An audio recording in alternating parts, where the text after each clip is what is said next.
Top news. TDP అధినేత చంద్రబాబు, జనసేనాని పవన్ కళ్యాణ్ విజయనగరంలో కూటమి తరపున ఉమ్మడి ప్రచార సభకు హాజరయ్యారు. ఈ సందర్భంగా చంద్రబాబు ప్రసంగిస్తూ జగన్ ను ఓడించడానికి రాష్ట్ర ప్రజలు సిద్దంగా ఉన్నారని తెలిపారు. కూటమి సభలకు జనం పోటెత్తుతుండడమే అందుకు నిదర్శనమని అన్నారు. మందు, బిర్యానీ, డబ్బు ఇస్తున్నా జగన్ మీటింగులు జనం లేక వెలవెలబోతున్నాయని, కానీ కూటమి సభకు ప్రజలు స్వచ్ఛందంగా తరలివస్తున్నారని, ఎక్కడ సభ పెట్టినా మన మీటింగులు కలకల అంటూ హర్షం వెలుగుచ్చారు. కూటమి సభలకు వస్తున్న స్పందన చూసి వైసీపీ నేతలు ఆందోళన చెందుతున్నారని వెల్లడించారు.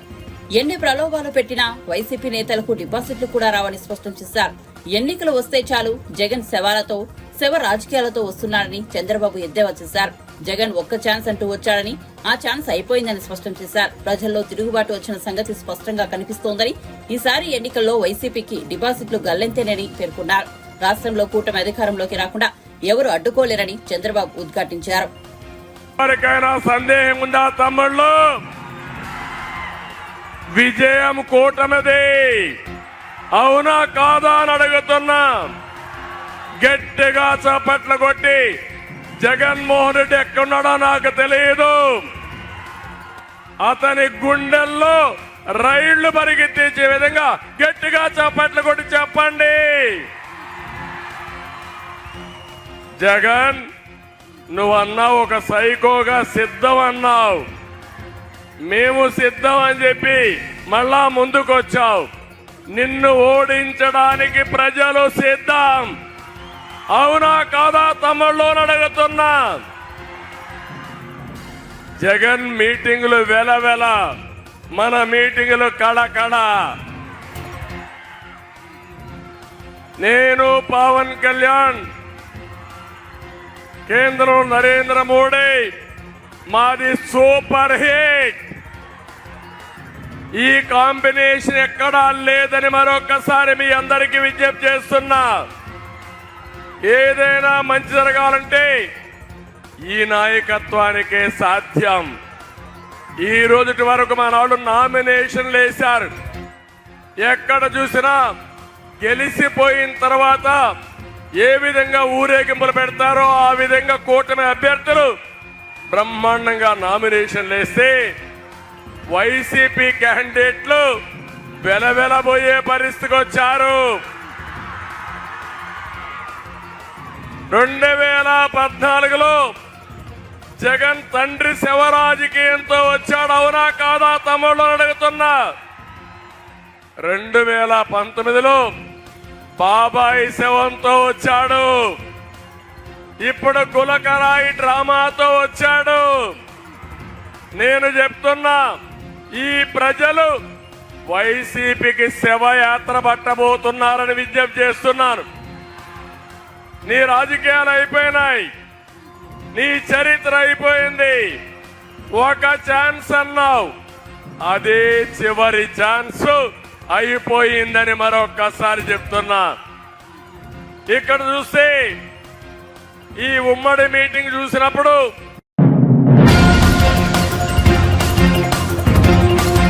హరీష్ రావు తన రాజీనామా పత్రాన్ని జేబులో సిద్ధంగా పెట్టుకోవాలని, ఎందుకంటే 15 ఆగస్టులోగా తాము 2 లక్షల రుణమాఫీ చేస్తామని ముఖ్యమంత్రి రేవంత్ రెడ్డి అన్నారు. కేసీఆర్ మాదిరిగా హరీష్ రావు మాట తప్పకూడదని సూచించారు. వరంగల్లో నిర్వహించిన కాంగ్రెస్ జనజాతర సభలో ముఖ్యమంత్రి మాట్లాడుతూ రైతు రుణమాఫీ చేస్తే రాజీనామా చేస్తానని హరీష్ రావు సవాల్ చేశారని, అందుకే రాజీనామా పత్రం సిద్ధం చేసుకోవాలన్నారు. రామప్ప శివుడి సాక్షిగా, 1000 స్తంభాల గుడి సాక్షిగా, భద్రకాళి అమ్మవారి సాక్షిగా మాట ఇస్తున్న 15 ఆగస్టులోగా 2 లక్షల రుణమాఫీ చేస్తా, నీ సంగతి తేలుస్తానని హరీష్ రావును ఉద్దేశించి అన్నారు.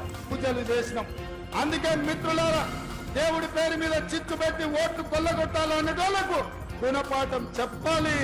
అప్పుడే మన ప్రాంతం యొక్క చైతన్యం ప్రజలకు చేరుతుందని చెప్పి నేను సవినయంగా మీకందరికీ విజ్ఞప్తి చేస్తున్న మిత్రులారా. అందుకే మిత్రులారా, ఈరోజు జరగబోయే పరిణామాలు, రాబోయే తీర్పు ఈ వరంగల్ నుంచే మొదలవ్వాలి. నేను అందుకే మిమ్మల్ని అడుగుతున్నా. నిన్నగాక మొన్న హరీష్ రావు గారు ఒక మాట అన్నాడు, రైతు రుణమాఫీ చెయ్యి, రైతు రుణమాఫీ చేస్తే రాజీనామా చేస్తా అన్నాడు. నేను ఈ వేదిక మీద నుంచి మాట ఇస్తున్నా. రామప్ప దేవాలయం శివుడి సాక్షిగా, సమ్మక్క సారలమ్మ సాక్షిగా 1000 స్తంభాల గుడి సాక్షిగా అక్కడి సూర్యుడు ఇక్కడ ఉదయించిన, భూమి ఆకాశం తిరగబడ్డా, తుఫానులు వచ్చినా, భూకంపం వచ్చినా, భూమి బద్దలైనా, నేను మాట ఇస్తున్నా 15 ఆగస్టు లోపల తెలంగాణ రైతాంగానికి 15 ఆగస్టు లోపల తెలంగాణ రైతాంగానికి 2 లక్షల రూపాయల రుణమాఫీ చేసి తీరుతా. హరీష్ రావు అన్నావు కదా సిద్దిపేటకు రాజీనామా చేస్తా అని. రాజీనామా పత్రం జేబులో పెట్టుకో. 15 ఆగస్టు నాడు నీతో మాట్లాడతా బిడ్డ. మాట మీద ఉండాలి. నీ మామలాక మాట ఇచ్చి మాట తప్పి దళితుని ముఖ్యమంత్రి చేస్తా, లేకపోతే తలకాయ నరుకుంటాని తలకాయ లేని మాటలు మాట్లాడతాం అనుకుంటున్నావేమో. 15 ఆగస్టు నాడు నీతో మాట్లాడతా. దేశానికి స్వతంత్రమే కాదు, రైతులకు కూడా ఆర్థిక స్వతంత్రం తీసుకొచ్చే రోజు 15 ఆగస్టు 2 లక్షల రుణమాఫీ చేస్తా. ఆయనలో నీతో మాట్లాడతా. ఇవాళ ఆశామాసిగా సవాళ్లు స్వీకరించిన సిద్దిపేట చెప్పుడు కాదు, జేబుల రాజీనామా పత్రం పెట్టుకో. ఇక ఆయన సొక్కడైనోడు ఆయనలో 100 రూపాయలు పెట్టి పెట్రోల్ తెచ్చుకున్నాడు. 10 పైసలు అగ్గిపెట్టి దొరకలేదు. ఇప్పుడు కూడా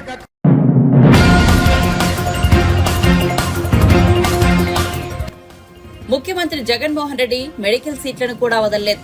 కేటగిరీ వారీగా విభజించి పేద విద్యార్థులకు వైద్య విద్యను దూరం చేసి సీట్లు అమ్ముకున్నారని యువనేత నారా లోకేష్ దుయ్యబట్టారు.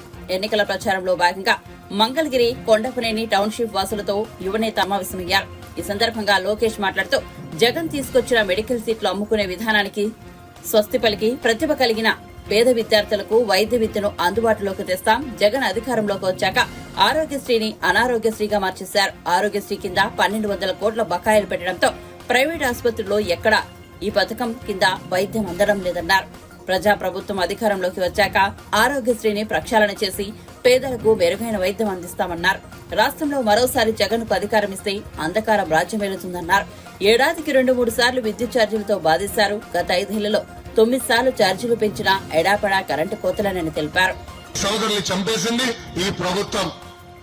అమ్మా మీరందరూ నమ్మరు ఎంత అన్యాయం అంటే ఈ ప్రభుత్వం గత 5 సంవత్సరాలుగా 26,000 మంది బీసీ సోదరుల పైన దొంగ కేసులు పెట్టి జైలుకు పంపించింది ఈ ప్రభుత్వం. పాదయాత్రలు నేను తెలుసుకున్నానమ్మా. చంద్రబాబు నాయుడు గారిని నేను రాజమండ్రి జైల్లో కలిసినప్పుడు కూడా ఆయన అదే చెప్పారు. ఈ రాజమండ్రి జైల్లో కూడా అంతా ఉంది బీసీ సోదరులని. అందుకే బీసీ సోదరులు ఆదుకునేదానికి జైహో బీసీ అని ఒక డిక్లరేషన్ ఇచ్చాం. దాంట్లో మొదటిది 50 సంవత్సరాలు నిండిన బీసీ సోదరులందరికీ పెన్షన్ ఇచ్చే బాధ్యత మన ప్రభుత్వం తీసుకుంటుందని ఈ సభాముఖ హామీ ఇస్తున్నాం. బీసీల్ని రక్షించడానికి ఒక ప్రత్యేక రక్షణ చట్టం నేను తీసుకొస్తా తల్లి. ఎవరన్నా బీసీల పట్ల అసభ్యంగా ప్రవర్తించినా మాట్లాడినా వాళ్ళని జైలుకి పంపించే బాధ్యత మీ లోకేష్ తీసుకుంటాడు తల్లి. అమర్నాథ్ గౌడ్ బాగా చదువుకుంటాడు. ఊర్లో వైకాపా నాయకులు పిల్లలు పుస్తకాల నుంచి కాగితాలు చింపి అతని నోరులో కుక్కేసి కాలు చేతులు కట్టే చంపేశారు.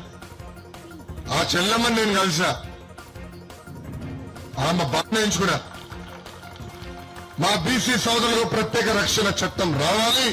అందుకే మన ప్రభుత్వ అధికారంలోకి వచ్చిన వెంటనే ఆ రక్షణ జరగలేదు. నేను పుట్టి పెరిగింది హైదరాబాద్ లో, అది మీ అందరు తెలుసు. 2019 ముందర హైదరాబాద్ గల్లీలన్నీ నాకు తెలుసు తల్లి. కానీ ఇప్పుడు మంగళగిరిలో అన్ని గల్లీలు నాకు తెలిసిపోయినాయి. అమ్మా 2019 ఎప్పుడైతే నేను మంగళగిరిలో పోటీ చేశానో మంగళగిరి నా సొంతం చేసుకునే తల్లి.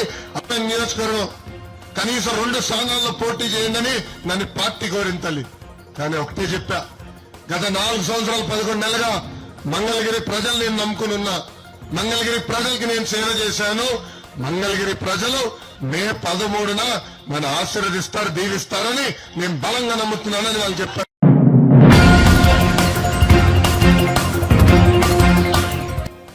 ముఖ్యమంత్రి రేవంత్ రెడ్డిపై బీఆర్ఎస్ అధినేత కేసీఆర్ తీవ్రస్థాయిలో మండిపడ్డారు. బస్సు యాత్రలో భాగంగా బుధవారం ఆయన మిర్యాలగూడలో మాట్లాడుతూ తెలంగాణలో తన ఆనవాళ్లు లేకుండా చేస్తానని చెబుతున్నారని, చెర్లపల్లి జైల్లో వేస్తామని అంటున్నారని, అలాంటి వాటికి నేను భయపడతానా అని ఆగ్రహం వ్యక్తం చేశారు. 15 ఏళ్లు కష్టపడి తెలంగాణను తెచ్చుకున్నామని, అలాంటి తనను జైల్లో వేస్తామంటున్నారని వాపోయారు. పేగులు తీసి మెడలో వేసుకుంటాం, గుడ్డు పీకి గోళ్లు ఆడతాం, ఇదేనా ముఖ్యమంత్రి మాట్లాడే భాష అని ధ్వజమెత్తారు. ప్రజలు ఆలోచన చేసే ఓటేయాలని కోరారు. అన్ని అబద్దాలు చెబుతూ అబద్దపు శ్వేతపత్రాలు విడుదల చేస్తున్నారని విమర్శించారు. అంబేద్కర్ పుణ్యమా అని మనకు తెలంగాణ వచ్చిందని, అందుకే ఆయన గౌరవార్థం అతిపెద్ద విగ్రహాన్ని ఏర్పాటు చేసుకున్నామన్నారు. మొన్న అంబేద్కర్ జయంతి రోజున అక్కడకు ముఖ్యమంత్రులు గాని మంత్రులు కాని ఎవరూ వెళ్లలేదని మండిపడ్డారు. మనం తప్పకుండా మళ్లీ అధికారంలోకి వస్తామని ఎలాంటి అనుమానం లేదన్నారు. మనల్ని ఎవరూ ఆపలేరన్నారు. మనం కలగన బంగారు తెలంగాణ నిర్మాణం అయ్యేదాకా కొట్లాడదామన్నారు. నోటికి మొక్కాలి అన్ని హామీలు ఇచ్చినారు. 420 హామీలు ఇచ్చి చక్కగా ఉన్న తెలంగాణలో ఉడుముల్లాగా వచ్చి మనకి అవస్థలు తెచ్చిపెడతా ఉన్నారు. రైతు బంధు కావాలని రైతులు అడిగితే చెప్పుతోను కొడతాను ఒక మంత్రి మాట్లాడతాడు. నేను చెప్పిన మంత్రి గారు, చెప్పులు మీకే లేవు, చెప్పులు రైతులకు కూడా ఉంటాయి. వాళ్ళ చెప్పులు చాలా బందోబస్తుగా ఉంటాయని నేను చెప్పిన. బీఆర్ఎస్ పరిపాలనలో బీఆర్ఎస్ 10 ఏళ్ల అధికారంలో ఉంటే తెలంగాణ రాష్ట్రంలో 18 పంటలకు ఏమాత్రం వెనక ముందు కాకుండా బ్రహ్మాండంగా సాగరాయకట్టంతా నీళ్ళిచ్చి పంటలు పండించినాం, బంగారు పంటలు పండించినాం.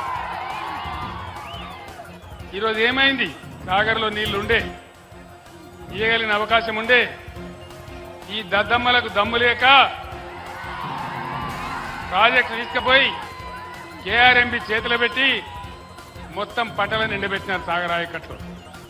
తెలంగాణ వచ్చిన తర్వాత పంటలు ఎండినాయంటే ఇదే మొదటిసారి. రైతు బంధులో దగా, రైతు బీమా ఉంటుందో ఊడుతుందో తెలియదు. బ్రహ్మాండంగా కేసీఆర్ ఉన్నన్ని రోజులు రెప్ప పాటు కూడా పోని కరెంటు కట్కా బంద్ చేసినట్టే మాయమైపోయినది. ఎక్కడికి పోయింది కరెంటు? ఏమైంది కరెంటుకు? వీళ్ళు కొత్తగా గడ్డపారలు బట్టి తవ్వి పనిచేసే అవసరం లేకున్నా కేసీఆర్ 9 ఏళ్ల పాటిచ్చిన కరెంటును కూడా నడిపించలేని అసమర్థులు ఈరోజు రాజ్యాన్ని వెళ్తా ఉన్నారు మన దగ్గర. దయచేసి మీరు గమనించాలి 2 విషయాలు. ఒకటి, కరెంట్ ఎందుకు ఆగమవుతా ఉంది నేను ఈ ప్రభుత్వాన్ని ప్రశ్నిస్తా ఉన్నా. ఎందుకు బాధ పెడతా ఉన్నారు ప్రజలను?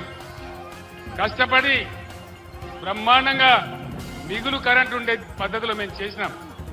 ఆ మాత్రం కూడా మీకు చేతనైతే లేదా? సరఫరా జరిగిన కరెంటును యాజిటీస్గా ఇవ్వచ్చు కదా, ఎందుకు ఇవ్వలేకపోతా ఉన్నారు? మిషన్ భగీరథతో మంచినీళ్లు తెచ్చి అర్బన్ ఏరియాలో, మున్సిపల్ ఏరియాలో అన్ని వర్గాల పేద ప్రజలకు దొరకాలని ₹1 నల్లా కనెక్షన్ ఇచ్చి ప్రతి ఇంట్లో నల్లా ఫిట్ చేసి ప్రజలందరికీ కూడా ప్రతి ఇంటికి బ్రహ్మాండంగా నల్లా నీరు అందించినాం. ఇలా మిషన్ భగీరథ ఎందుకు నడపలేకపోతా ఉన్నారు? మీ అసమర్థత ఏంది? మీ తెలివి తక్కువతనం ఏంది? దయచేసి ఆలోచించాలని చెప్పి నేను కోరుతా ఉన్నా. బ్రహ్మాండంగా నడిచిన మిషన్ భగీరథ ఎక్కడికి పోయినారు? ఆనాడు నీళ్ల కోసమై కోస 4-5 నెలలకే కేసీఆర్ పక్కకు జరగంగానే ఇవి ఎక్కడ మాయమైపోయినాయి? ఎందుకు బాధ పెడతా ఉన్నారు? సమాధానం చెప్పాలా? ఈ జిల్లాలో ఉన్న మంత్రులు ఇక కేసీఆర్ని తిట్టాలి, ఒకటే పని, ఏం లేదు. కేసీఆర్ని తిట్టాలి, పాపం గడుపుకోవాలి తప్ప పంటలు ఎండగొట్టినారు.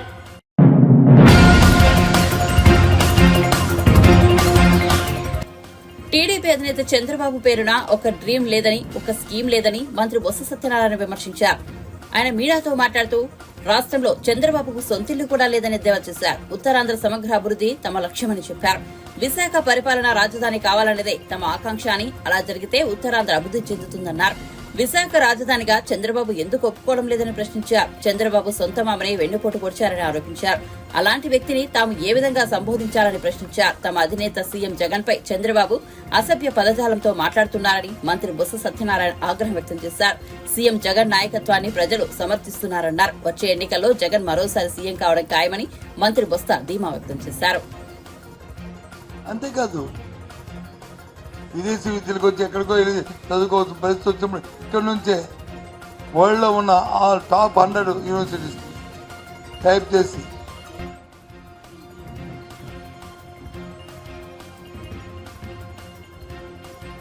అన్నిటితో ఒక హార్వర్డ్ కాదు, ఒక లండన్ స్కూల్ ఆఫ్ ఎకనామిక్స్ కాదు, ఇది ఒక కేంబ్రిడ్జ్ కాదు, అలాంటి ఒక మంద టాప్ మోస్ట్ యూనివర్సిటీస్ నుంచి టైప్ చేసాము. ఆన్లైన్ వాళ్ళ కోచింగ్ చేసుకోవడానికి, ఆన్లైన్ ఎడ్యుకేషన్ చదువుకోవడానికి సంవత్సరం కోర్సు 2 ఇయర్స్ కోర్సు 1200 కోర్సులకు వచ్చి ఆన్లైన్ చేస్తున్నాం. దానికి కట్టవలసిన ఫీజు అంతా గవర్నమెంట్ ఫ్రీగా వాళ్ళకి వచ్చి ఏ స్టూడెంట్ రిజిస్ట్రేషన్ చేసుకుంటే వాళ్ళ తరఫున గవర్నమెంటే కడుతుంది ఫీజులు. ఇలాంటి రిఫార్మ్స్ ఎప్పుడైనా వచ్చాయా రాష్ట్రంలో? ఎప్పుడైనా చెప్పండి.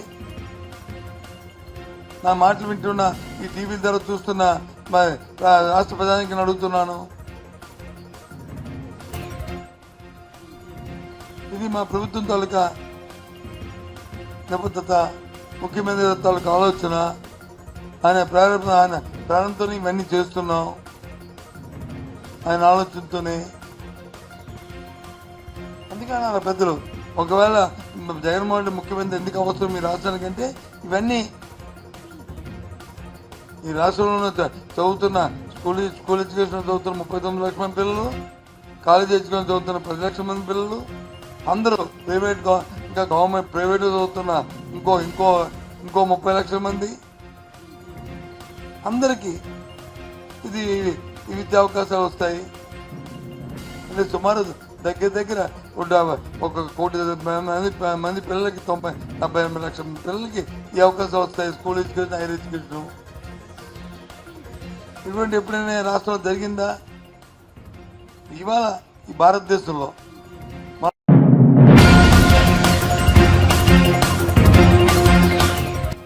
ఎన్నికల నామినేషన్ ర్యాలీలో జనసేన అధినేత పవన్ కళ్యాణ్ డాన్స్ చేశారు. కాకినాడ జనసేన ఎంపీ అభ్యర్థి తంగెళ్ల ఉదయ్ శ్రీనివాస్ నామినేషన్ ర్యాలీలో పవన్ పాల్గొన్నారు. ఈ సందర్భంగా జనసేనాని డాన్స్ చేసి జన సైనికుల ఉత్సాహాన్ని రెట్టింపు చేశారు. ఇందుకు సంబంధించిన వీడియో సోషల్ మీడియాలో వైరల్ అవుతోంది. ఇక పవన్ మంగళవారం పిఠాపురం ఎమ్మెల్యే అభ్యర్థిగా నామినేషన్ దాఖలు చేశారు. కాగా టీడీపీ, బీజేపీతో పొత్తులో భాగంగా జనసేనకు 21 అసెంబ్లీ, 2 పార్లమెంట్ సీట్లు దక్కిన సంగతి తెలిసిందే.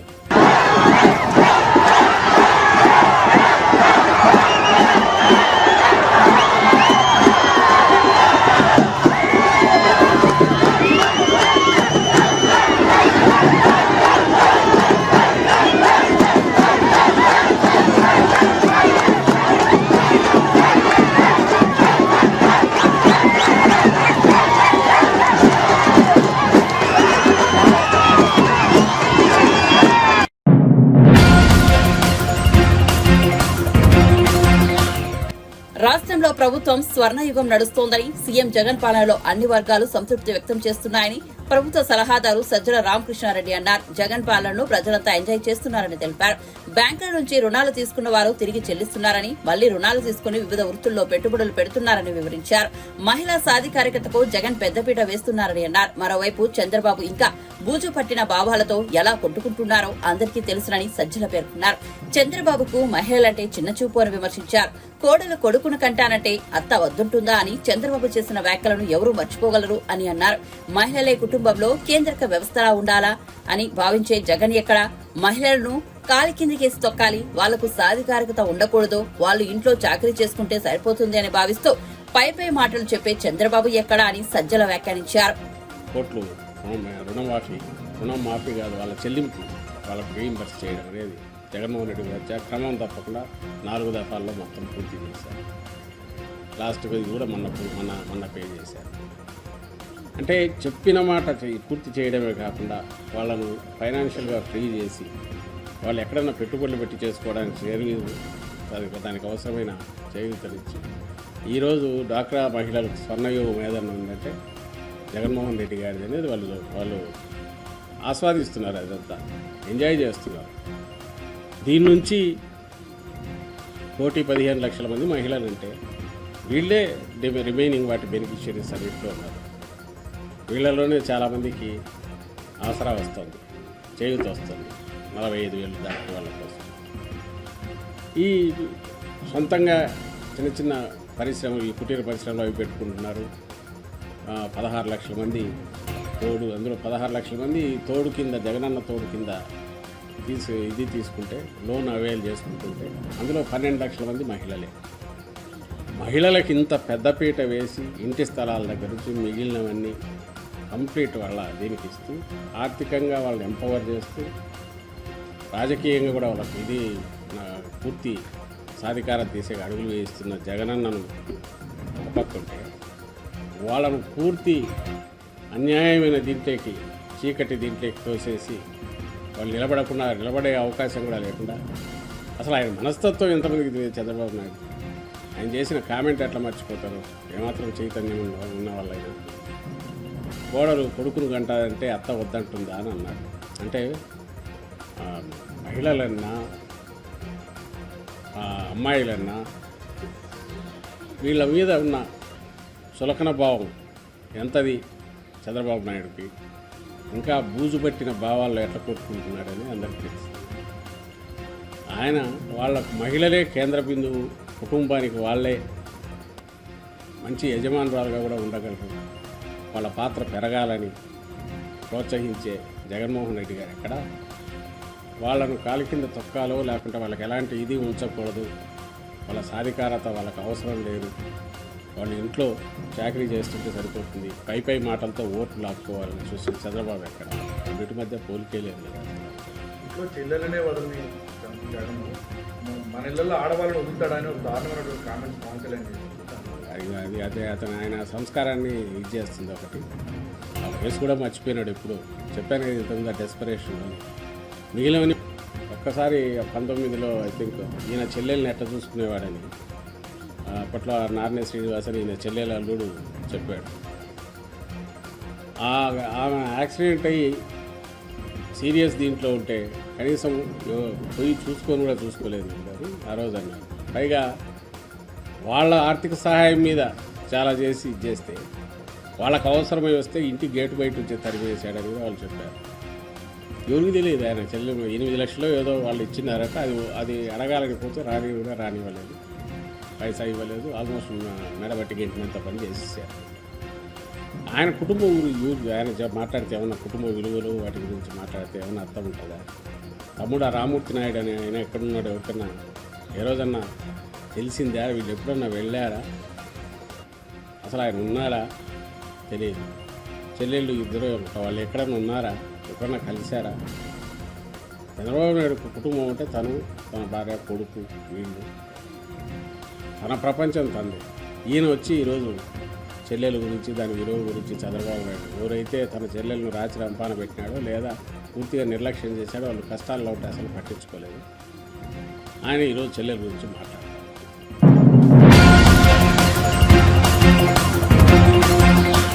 పార్లమెంట్ ఎన్నికల్లో బీజేపీ ఒక్క సీటు గెలవన్న కేసీఆర్ అసెంబ్లీ ఎన్నికల్లో బీజేపీ అభ్యర్థి చేతిలో ఓడిపోవడం విషయం మర్చిపోయారా అని కేంద్ర మంత్రి కిషన్ రెడ్డి ప్రశ్నించారు. ఆయన మీడియాతో మాట్లాడుతూ కేసీఆర్ పై తీవ్ర స్థాయిలో మండిపడ్డారు. బీజేపీ గురించి మాట్లాడే హక్కు అసలు కేసీఆర్ కి లేనేలేదని ఫైర్ అయ్యారు. సికింద్రాబాద్ బీఆర్ఎస్ ఎంపీ అభ్యర్థి పద్మారావు గౌడ్ తనకు మంచి మిత్రుడని చెప్పారు. పద్మారావు గౌడ్ ను బీఆర్ఎస్ నుంచి బలవంతంగా తనపై పోటీకి దించారని అన్నారు. బీఆర్ఎస్ కాంగ్రెస్ 2 పార్టీల డిఎన్ఏ ఒకటేనని ఆయన విమర్శించారు. దేశ ప్రజలు మళ్లీ ప్రధాని మోదీకే పట్టం కట్టబోతున్నారన్నారు. తెలంగాణలో బీజేపీ మెజార్టీ ఎంపీ సీట్లు గెలుస్తుందని ధీమా వ్యక్తం చేశారు. ఆయన పెద్దలుడు ఇదే కాంగ్రెస్ పార్టీ, తెలుగుదేశం పార్టీ, మిగతా అన్ని రాజకీయ పార్టీలు ఇదే విధంగా ఉన్నాయి. కానీ ఈరోజు మనం చేస్తా ఉన్నాం, ఒక్క భారతీయ జనతా పార్టీ ప్రజల పార్టీ. భారతీయ జనతా పార్టీయే ఈరోజు దేశంలో ప్రజాస్వామ్యబద్ధంగా పనిచేసేటువంటి పార్టీ. అందుకే మీ అందరినీ కోరుతా ఉన్నాం, ఈ యొక్క రానున్నటువంటి 13వ తేదీ ఎన్నికల్లో మనమందరం కూడా నరేంద్ర మోడీ గారిని ఆశీర్వదించాలి. నరేంద్ర మోడీ గారు 9 సంవత్సరాల పాలనలో అనేక రకాల అభివృద్ధి కార్యక్రమాలు చేశారు. మీకు అందరికీ తెలుసు, కరోనా వచ్చినప్పుడు ఏ రకంగా మనందరి ప్రాణాలు కాపాడే విధంగా నరేంద్ర మోడీ గారు చర్యలు తీసుకున్నారో మీకు తెలుసు. అంతేకాదు మనందరూ కూడా మరి ఆ కరోనా అప్పుడు పనులు లేవని చెప్పి మరి ప్రతి ఒక్క కుటుంబానికి రేషన్ కార్డు ఉన్నటువంటి వాళ్ళందరూ కూడా రేషన్ షాప్ ద్వారా ఫ్రీగా బియ్యం ఇచ్చిన విషయం మీకు తెలుసు. ఎన్ని రోజులైంది? 3 సంవత్సరాల పైనైంది. ప్రతి రేషన్ కార్డు ఉన్నటువంటి ప్రతి ఒక్కరు కూడా ఉచితంగా బియ్యం ఇచ్చింది నరేంద్ర మోడీ గారిని ఈ సందర్భంగా మనం వస్తుంది. అంతేకాదు కరోనా అప్పుడు ఇతర దేశాల్లో అనేక మంది చనిపోయారు, లక్షల మంది చనిపోయారు. కానీ మన దేశంలో ఆ రోజు ఏం చెప్పారు? ఈ దేశంలో వైద్యానికి సంబంధించినటువంటి డాక్టర్లు లేరు, బెడ్స్ లేవు, మందులు లేవు, ప్రజలు ఎక్కువ, ఎవరి మాట ఎవరు వినరు, కులాలు ఎక్కువ, మతాలు ఎక్కువ, పార్టీలు ఎక్కువ, అనేక రకాలుగా మాట్లాడారు. కానీ మీ అందరినీ కోరుతా ఉన్నాను, వాళ్ళ అంచనాలను తలకిందులు చేస్తూ వాళ్ళు ఏం చెప్పారప్పుడు 50 కోట్ల మంది భారతదేశంలో చనిపోతారని చెప్పారు కరోనాతో. వాళ్ళ అంచనాలను తలకిందులు చేస్తూ నరేంద్ర మోడీ గారి నాయకత్వంలో సమర్థవంతంగా కరోనాను ఓడించి మరి అందరికి కూడా ఇతర దేశాల్లో 1000 రూపాయలు ఇంజక్షన్ తీసుకుంటే ₹1 కూడా తీసుకోకుండా డబ్బులు ముఖ్యం కాదు, నా దేశ ప్రజల ప్రాణాలు కాపాడడం నా ముఖ్యమని చెప్పి నరేంద్ర మోడీ గారి నాయకత్వంలో ఆ రోజు మనందరి ప్రాణాలు కాపాడి అందరికి మొదటి ఇంజక్షన్ ఫ్రీగా ఇప్పించిండు, రెండో ఇంజక్షన్ ఫ్రీగా ఇప్పించిండు, బూస్టర్ కూడా ఇచ్చాడు. కాబట్టి అవి ఇచ్చాడు కాబట్టే ఈరోజు మనందరం బతుకున్నాం. ఆ వ్యాక్సిన్ లేకపోతే చాలా మంది చనిపోయేవాళ్ళు. అంతేకాదు ఈరోజు మనం చూస్తా ఉన్నాం, మనకు సంబంధించినటువంటి పొదుపు సంఘాలకు అనేక కార్యక్రమాలు ఇస్తా ఉన్నాం.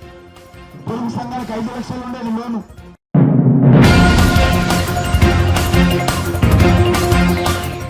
జనసేన అధినేత పవన్ కళ్యాణ్ పిఠాపురంలో పోటీ చేస్తున్న విషయం తెలిసిందే. ఈ మేరకు మంగళవారం పవన్ కళ్యాణ్ పిఠాపురం అభ్యర్థిగా నామినేషన్ దాఖలు చేశారు. ఈ సందర్భంగా తన ఆస్తులకు సంబంధించి ఎన్నికల అఫిడవిట్ ను ఎన్నికల అధికారికి అందజేశారు. అయితే పవన్ కళ్యాణ్ ఎన్నికల అఫిడవిట్ పై వైసీపీ నేత పోతిన మహేష్ సంచలన ఆరోపణలు చేశారు. అఫిడవిట్ లో పవన్ కళ్యాణ్ అన్ని అబద్దాలే చెప్పారని వ్యాఖ్యానించారు. పవన్ అఫిడవిట్ ను తనిఖీ చేయించాలని డిమాండ్ చేశారు. అఫిడవిట్ లో చూపిన పవన్ ఆస్తులు లావాదేవీలో లాజిక్ లేదన్నారు. చంద్రబాబుకు జనసేనను హోల్సేల్ గా అమ్మేశారని ఆరోపించారు. 2 చిత్రాలతో పవన్ 90 కోట్లు ఎలా సంపాదించారని ప్రశ్నించారు. ఆ డబ్బులు సినిమా సంపదతో వచ్చాయా లేక పొలిటికల్ ప్యాకేజీతో వచ్చాయా అని పోతిన మహేష్ ఎద్దేవా చేశారు. 90 కోట్లు అంట. ఎలా కొంటారండి?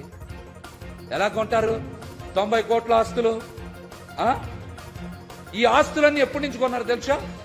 జనసేన పార్టీ పెట్టిన తర్వాతే 2014 నుంచి పార్టీ పెడితే 2018 నుంచి 2024 వరకు కొన్న ఆస్తులు అన్నీ కూడా అంతకు ముందు లేవు. చూసుకోండి, 90 కోట్ల రూపాయల ఆస్తులు కొనింది ఎప్పటి నుంచి? 2018 నుంచి 2024 వరకు. ఇవన్నీ నా సొంత కవిత్వం నేను చెప్తున్నా. ఆయన ఎన్నికల అఫిడవిట్లో ఇచ్చినవి ఇవన్నీ కూడా, ఆయన ఎన్నికల అఫిడవిట్లో ఇచ్చినవి అన్నీ కూడా ఎప్పటి నుంచి కొన్నారు? 90 కోట్ల రూపాయల ఆస్తులు కొనింది 2018 నుంచి 2024 వరకు. మరి అవన్నీ కూడా సబ్ రిజిస్టర్ వాల్యూ ప్రకారం 90 కోట్లు. మార్కెట్ వాల్యూ చూపించమంటే సబ్ రిజిస్టర్ వాల్యూకి 1 లక్ష, 2 లక్షలు, 5 లక్షలు కలిపి చూపించారు. కానీ మార్కెట్ వాల్యూ ఎంత ఉంటుందో తెలుసా? సుమారు 350 కోట్ల నుంచి 400 కోట్ల రూపాయలు ఉంటాయి ఆస్తులు. 350 నుంచి 400 కోట్ల రూపాయల ఆస్తులు ఉంటాయి మార్కెట్ వాల్యూ చూపిస్తే. అట్లాగనే ఆయన 2018లో కొన్న ఆస్తులు 17 కోట్లు. 18లో కొన్న ఆస్తులు 17 కోట్లు, 21లో 33 కోట్లు, 24లో 23 కోట్లు, వివిధ బ్యాంకుల్లో డిపాజిట్లు 5 కోట్లు, 11 కోట్లు. ఇవన్నీ ఎప్పుడు? జనసేన పార్టీ స్థాపించిన తర్వాత మాత్రమే పవన్ కళ్యాణ్ అనే వ్యక్తి కొనుగోలు చేసిన ఆస్తులు, డిపాజిట్లు. ఇవన్నీ అఫిడవిట్లో చూపించినవే. ఇంకో ముఖ్యమైన విషయం ఏంటి తెలుసా మీకు? కరోనా సమయంలో 2021లో కూడా 2021లో కూడా ఆయన 33 కోట్ల రూపాయల ఆస్తులు కొన్నాడు.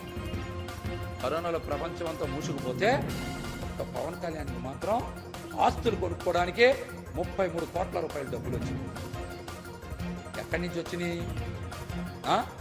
మీకేమన్నా పసుపు కరోనా కాటేసిందా? చంద్రబాబు గారి ఏంటి ప్యాకేజ్ డబ్బులు ఏమైనా బాగా వచ్చాయా? ఈ విషయాన్ని ప్రజలు గమనించాలి. పోనీ 2018 నుంచి 2024 వరకు మీరు చేసిన సినిమాలు 4. అందులో కొద్దో గొప్ప యావరేజ్ తాడిన సినిమాలు 2. మిగతా 2 సినిమాలు డిజాస్టర్ అయ్యాయి. మరి 90 కోట్ల ఆస్తులు ఎలాగొచ్చినాయి మీకు? 90 కోట్ల ఆస్తులు సబ్ రిజిస్టర్ వాల్యూ ప్రకారం చూద్దాం ఎలా వచ్చినాయి. మార్కెట్ వాల్యూ ప్రకారం చూస్తే 350 నుంచి 400 కోట్ల రూపాయల ఆస్తులు ఎలా వచ్చాయి? సినిమా రంగం నుంచి వచ్చాయా? రాజకీయ రంగంలో జనసేన పార్టీని చంద్రబాబు గారికి తాకట్టు పెట్టడం వల్ల వచ్చాయో సమాధానం చెప్పండి. సమాధానం చెప్పండి. అట్లాగే ప్రభుత్వానికి చెల్లించిన పన్నులంట 73.92 కోట్లంట. ఏం పన్నులు చెల్లించారు? ఏం పన్నులు చెల్లించారు ప్రభుత్వానికి?